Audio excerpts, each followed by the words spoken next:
Hot spring और Gogra sector से troops पीछे न लेने के बाद चाइना की तरफ से भी भारत और तिब्बत की बॉर्डर में अपनी सबसे खतरनाक PCL-191 सिस्टम को डिप्लॉय कर दिया गया है। भारत को भी किस वजह से सबमरीन लॉन्च्ड बैलिस्टिक मिसाइल के साथ साथ सबमरीन लॉन्च क्रूज मिसाइल को भी डेवलप करना चाहिए। इजराइल की तरफ से अभी बैरक ER की सक्सेसफुल ट्रायल को पूरा कर लिया गया है, जो कि इनकमिंग बैलिस्टिक मिसाइल को भी डिस्ट्रॉय कर सकता है। चाइना की तरफ से अभी अपनी J-20 एयरक्राफ्ट में सुपर क्रूज एबिलिटी के साथ थ्रस्ट वेक्टरिंग सिस्टम को भी ऐड करने की बात की गई है, जो कि इसको आगे चल के और भी घातक बना सकता है। और अंत में, क्या भारत अपनी लैंडिंग प्लेटफॉर्म डॉक जैसे वेसल्स को छोटे एयरक्राफ्ट कैरियर में कन्वर्ट कर सकता है? ऐसे ही कुछ और खबरों के बारे में हम आज की वीडियो में बात करने वाले हैं। नमस्कार दोस्तों, मेरा नाम है अंशुमन नायक और आप सभी का बहुत बहुत स्वागत है इंडियन डिफेंस न्यूज के डिफेंस टॉक सीरीज में, जहां पर हम रोज नए नए डिफेंस अपडेट्स के बारे में बात करते हैं। तो चलिए देर न करते हुए आज की वीडियो शुरू करते हैं। आज की पहली अपडेट भारत और चाइना को लेके। आप सबको पता होगा कि अभी हॉट स्प्रिंग और गोगरा सेक्टर में भारत और चाइना के बीच डिसएंगेजमेंट प्रोसेस को लेकर जो बातचीत चल रहा था वो सफल नहीं रहा है और अभी चाइना वहां से पीछे जाने के लिए राजी नहीं हो रहा है। इसी बीच कुछ रिपोर्ट सामने आई जिसमें ये बताया जा रहा है कि चाइना की तरफ से भी यहाँ पर अपनी लॉन्ग रेंज की रॉकेट आर्टिलरी सिस्टम को तैनात करने की कोशिश की गई है। चाइना की तरफ से भी अपनी सिंजियान डिस्ट्रिक्ट में अपनी लॉन्ग रेंज की रॉकेट आर्टिलरी सिस्टम की एक कंप्लीट ब्रिगेड को तैनात किया गया है। साथ ही अभी चाइना की तरफ से इनकी लाइव एक्सरसाइज को भी कंडक्ट किया जा रहा है। इन वेपन्स को चाइना की तरफ से 2019 में ही अपने फोर्स में शामिल किया गया था और अभी हमारी इंटेलिजेंस रिपोर्ट के मुताबिक भारत और तिब्बत की बॉर्डर में चाइना की तरफ से अपनी PL-03 रॉकेट आर्टिलरी सिस्टम को तैनात किया गया है, जो कि लगभग 70 किलोमीटर से लेके 130 किलोमीटर तक मार कर सकते हैं। इनके साथ चाइना की तरफ से PCL-181 आर्टिलरी सिस्टम को भी डिप्लॉय किया गया है, लेकिन ये सब भारत के लिए इतनी खतरनाक साबित नहीं होने वाले जितना चाइना की PCL-191 सिस्टम हो सकता है। इसको 2019 में ही चाइना की तरफ से रिवील किया गया था और इसमें से 370 mm की 8 रॉकेट के साथ साथ एक ही बार में 2 टैक्टिकल बैलिस्टिक मिसाइल को भी कैरी किया जा सकता है। इनमें से रॉकेट्स की रेंज लगभग 300 किलोमीटर तक होने वाली है और बैलिस्टिक मिसाइल की रेंज लगभग 500 किलोमीटर तक होने वाली है और ये असल में भारत के लिए बहुत बड़ा खतरा बन सकते हैं, क्योंकि इनको काउंटर करने लायक या मैच करने लायक हमारे पास कोई भी आर्टिलरी सिस्टम मौजूद नहीं है। हालांकि ऐसे सिस्टम अभी चाइना के पास ज्यादा मात्रा में मौजूद नहीं है, लेकिन अभी इसकी कम से कम एक ब्रिगेड को चाइना की तरफ से भारत और तिब्बत की बॉर्डर में डिप्लॉय किया गया। तो ऐसे में अभी चाइना क्या करने की कोशिश कर रही है समझना थोड़ा मुश्किल हो रहा है, क्योंकि एक तरफ बातचीत की बात करते हुए दूसरी तरफ चाइना की तरफ से फिर से बॉर्डर में वेपन्स को डिप्लॉय करना शुरू किया जा रहा है। अगला अपडेट सबमरीन और सबमरीन से फायर किए जाने वाले मिसाइल्स को लेके है और अभी हम बैलिस्टिक मिसाइल के बारे में बात नहीं करने वाले, क्योंकि वो एक अलग ही टॉपिक है और पहले भी इंडियन नेवी की तरफ से अपनी बैलिस्टिक मिसाइल सबमरीन के लिए अलग अलग प्रकार की सबमरीन लॉन्च्ड बैलिस्टिक मिसाइल को डेवलप किया जा रहा है, चाहे वो K-15 मिसाइल हो, K-4 मिसाइल हो या K-5 सीरीज की मिसाइल, और अभी तो K-6 मिसाइल को भी डेवलप करने की बात सामने आ चुकी है। लेकिन हाल ही में आपने सुना होगा कि नेवी की तरफ से अभी 6 नए न्यूक्लियर पावर अटैक सबमरीन्स को बनाने का फैसला किया गया है और इनके साथ अभी एडिशनल 3 स्कॉर्पियन क्लास की सबमरीन या सुपर कलवरी क्लास की कन्वेंशनल सबमरीन को भी नेवी में शामिल किया जा सकता है। अब ये जो सबमरीन होने वाले ये दुश्मन की वेसल्स पर ऑफेंसिव अटैक को करने के लिए इस्तेमाल किए जाएंगे, जिस वजह से इनके पास ऑफेंसिव वेपन होना काफी जरूरी है। और सिर्फ टॉर्पिडोज के अलावा इसमें वर्टिकल लॉन्च ट्यूब्स भी मौजूद रहने वाले हैं और इसमें कम से कम 8 और मैक्सिमम 16 मिसाइल को कैरी किया जा सकेगा। नॉर्मली जो न्यूक्लियर अटैक सबमरीन्स होने वाले उसमें 8 से 16 वर्टिकल लॉन्च ट्यूब्स रह सकते हैं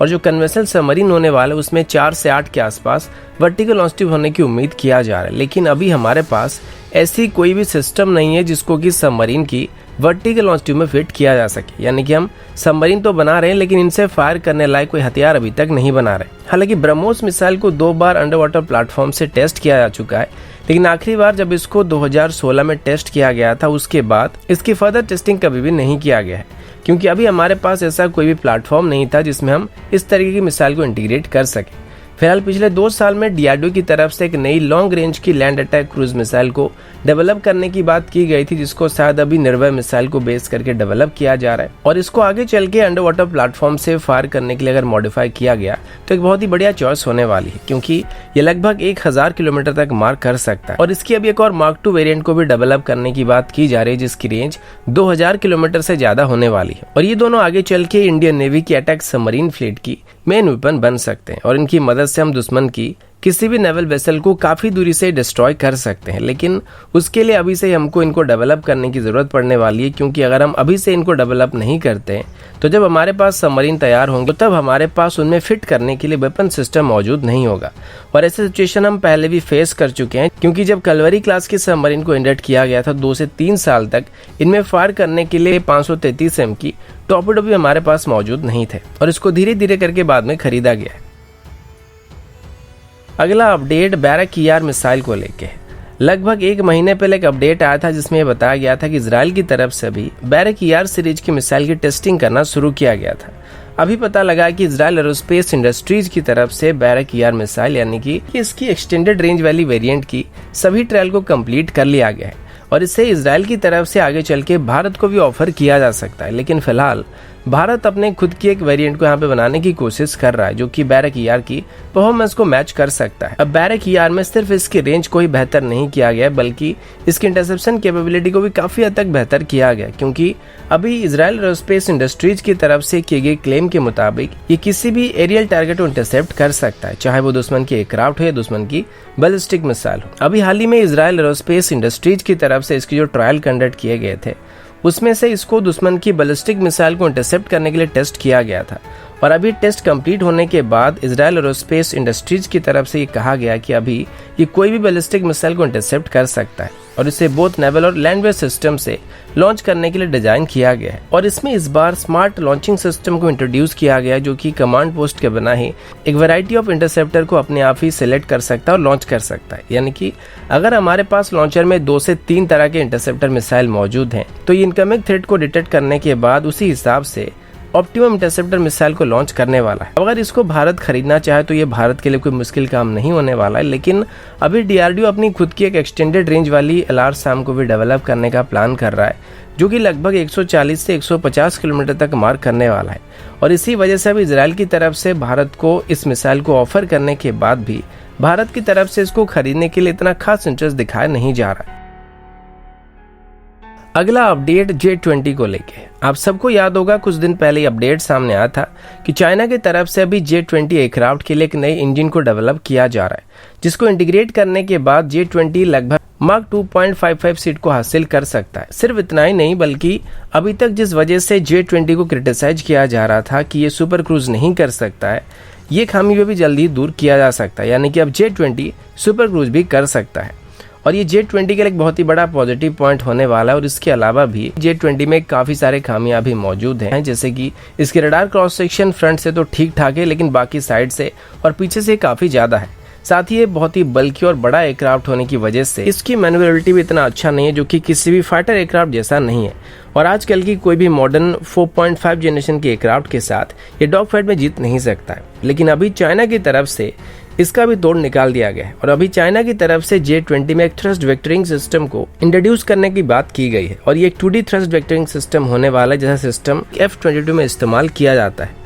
और अभी इसी बात को लेकर चाइनीज एक्सपर्ट्स की तरफ से J-20 को रैप्टर से भी बेहतर एयरक्राफ्ट बताने की प्रक्रिया को शुरू कर दिया गया है और चाइनीज एक्सपर्ट्स के मुताबिक अब J-20 हर मामले में यूनाइटेड स्टेट की F-22 रैप्टर को टक्कर देने के लिए तैयार हो गया है। एक बात जरूर है कि थ्रस्ट वेक्टरिंग सिस्टम को ऐड करने की वजह से इसकी मैन्युअलिटी थोड़ा बहुत बेहतर जरूर होने वाला है, लेकिन इसका जो एरोडायनामिक स्ट्रक्चर है वो पहले से ही काफी बल्कि है और सिर्फ थ्रस्ट वेक्टरिंग सिस्टम को ऐड कर देने से अगर चाइना इसको एक सुपर मैन्युएबल एयरक्राफ्ट के तौर पर कन्वर्ट करने की कोशिश कर रहा है तो शायद वो परफॉर्मेंस यहाँ पे चाइना को नहीं मिलने वाली है, लेकिन इससे J-20 की मैन्युअलिटी पहले के मुकाबले थोड़ा बेहतर होने वाला है।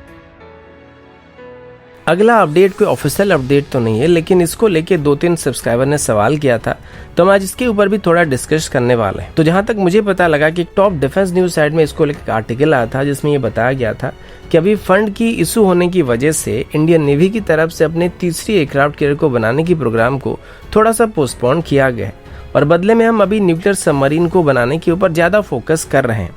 इसके अलावा अभी फंड की कमी होने की वजह से ही नेवी की तरफ से अपनी लैंडिंग प्लेटफॉर्म डॉक या LPD प्रोजेक्ट को कैंसिल कर दिया गया था, जिसको लेके अब एक रिवाइज टेंडर को फ्लोट किया जा सकता है और इसमें साथ पहले के मुकाबले रिड्यूस्ड मात्रा में इनको खरीदने का फैसला किया गया। और ये टेंडर भी लगभग 8 से 10 साल पहले फ्लोट किया गया था, तो हमारी बेसिक रिक्वायरमेंट को यहाँ पे थोड़ा चेंज किया गया होगा और साथ ही स्पेसिफिकेशन में भी थोड़ा बदलाव किया गया होगा। लेकिन यहाँ पर ऑथर का ये कहना था कि भारत अभी चाहे तो इन लैंडिंग प्लेटफॉर्म डॉक या LPD वेसल को छोटे एयरक्राफ्ट कैरियर में कन्वर्ट करके इस्तेमाल कर सकता है। और इसी वजह से कुछ लोगों के मन में सवाल खड़े हो रहे हैं कि क्या ये पॉसिबल है। तो सबसे पहली बात तो ये कि इतना आसान काम नहीं होने वाला है, क्योंकि LPD वेसल और एयरक्राफ्ट कैरियर का जो स्ट्रक्चर होता है वो एकदम अलग होता है। और स्पेशली इंडियन नेवी की तरफ से जिस तरीके की LPD वेसल के लिए ऑर्डर को प्लेस किया गया था, इनका स्ट्रक्चर एयरक्राफ्ट कैरियर के मुकाबले काफी अलग है। और अगर एक बार को हम LPD वेसल की टॉप पोर्शन को फ्लैट बना भी देते हैं और इसमें एक सी जंप रैंप को भी सेटअप कर देते हैं, तो तब ये एयरक्राफ्ट कैरियर नहीं बन सकता है। इसका सबसे बड़ा कारण ये है कि इसकी जो लेंथ है वो नॉर्मल एयरक्राफ्ट कैरियर के मुकाबले काफी छोटा है। और इतनी कम रनवे से MiG-29 तो क्या हमारी twin engine deck based fighter या राफेल M भी टेक ऑफ नहीं कर पाएगा। और अगर ये टेक ऑफ कर भी जाएंगे तो ये फुल वेपन लोड के साथ टेक ऑफ नहीं कर पाएंगे। और यहाँ पर ऑथर का ये भी कहना था कि अगर जापान अपनी इजुमो क्लास के हेलीकॉप्टर डिस्ट्रॉयर को मॉडिफाई करके उसमें स्की जंप रैंप को लगाकर उसमें से F-35 को ऑपरेट कर सकता है, तो भारत किस वजह से ऐसा नहीं कर सकता है। इसका सबसे बड़ा और सबसे पहला कारण F-35 है। और यूनाइटेड स्टेट कभी भी भारत को इसको ऑफर नहीं करेगा, क्योंकि भारत पहले से ही रशिया से इस फाउंडेड सिस्टम को खरीद रहा है। और ना ही हमारे पास ऐसी कोई शॉर्ट टेकअप और वर्टिकल लैंडिंग करने वाली एयरक्राफ्ट मौजूद है जिसको हम इस तरीके एयरक्राफ्ट कैरियर से ऑपरेट कर पाएंगे। इसके अलावा LPD वेसल्स को नॉर्मली टैंक्स, ट्रूप्स और आर्मर्ड व्हीकल को ट्रांसपोर्ट करने के लिए डिजाइन किया गया होता है, तो इसके अंदर हम एयरक्राफ्ट को इतनी आसानी से स्टोर नहीं कर पाएंगे। अगर हम लिमिटेड नंबर में भी इनको रखना चाहे और जापान की तरह 12 एयरक्राफ्ट को ऑपरेट करें, तो हमेशा इनको हम डेक पर भी नहीं रख सकते। हाँ, वो बात अलग है कि हम चाहे तो इनको हेलीकॉप्टर कैरियर के तौर पर इस्तेमाल कर सकते हैं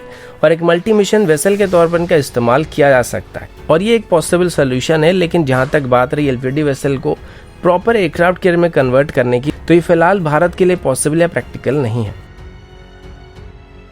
अगला अपडेट इंडियन आर्मी की तरफ से है। आप सभी को पता होगा, इंडियन आर्मी की तरफ से अभी अपने T-90 टैंक्स के लिए लगभग 800 एक्टिव प्रोडक्शन सिस्टम को एक्वायर करने के लिए एक टेंडर को इशू किया गया था। अब जैसे कि T-90 टैंक्स हमारे आर्मर्ड कोर का मेन टैंक है और इसको लगभग 2050 तक भारत इस्तेमाल करने वाला है, तो ऐसे में इसको मॉडर्न स्टैंडर्ड में अपग्रेड करते रहना हमारे लिए काफ़ी ज़रूरी है। और अभी जिन एक्टिव प्रोडक्शन सिस्टम को एक्वायर करने के लिए टेंडर को फ्लोट किया गया है, इसको आत्मनिर्भर भारत प्रोग्राम के अंदर करने का प्लान किया जा रहा है, जिस वजह से इसमें सबसे पहले इंडियन कंपनी को ही प्रेफरेंस दिया जाएगा। अब इसमें बहुत सॉफ्ट किल और हार्ड किल कैपेबिलिटी को इंक्लूड किया गया है। नॉर्मली इन दोनों टर्म को लेके थोड़े डाउट रहते हैं, और जो सॉफ्ट किल कैपेबिलिटी होता है वो नॉर्मली वो काउंटर मेजर सिस्टम होता है जिसको हम सीधे दुश्मन की वेपन के साथ फिजिकल फाइट लेने के लिए इस्तेमाल नहीं करते हैं,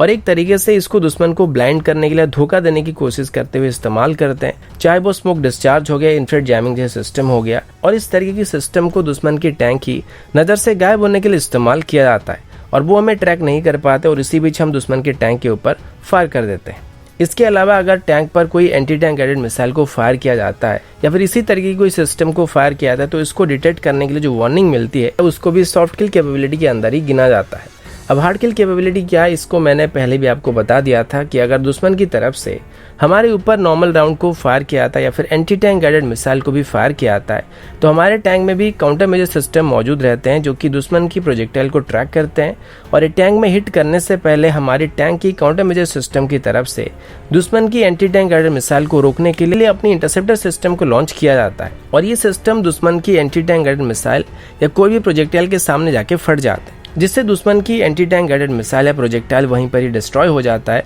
और हमारी टैंक को हिट नहीं कर पाता, और हिट भी करता है तो थोड़ा बहुत हिट करता है, जिससे कोई खास फर्क नहीं पड़ता है। तो दोस्तों, अभी के लिए इतना ही। मिलता हूँ आपसे अगले वीडियो में, तब तक के लिए जय हिंद, वंदे मातरम।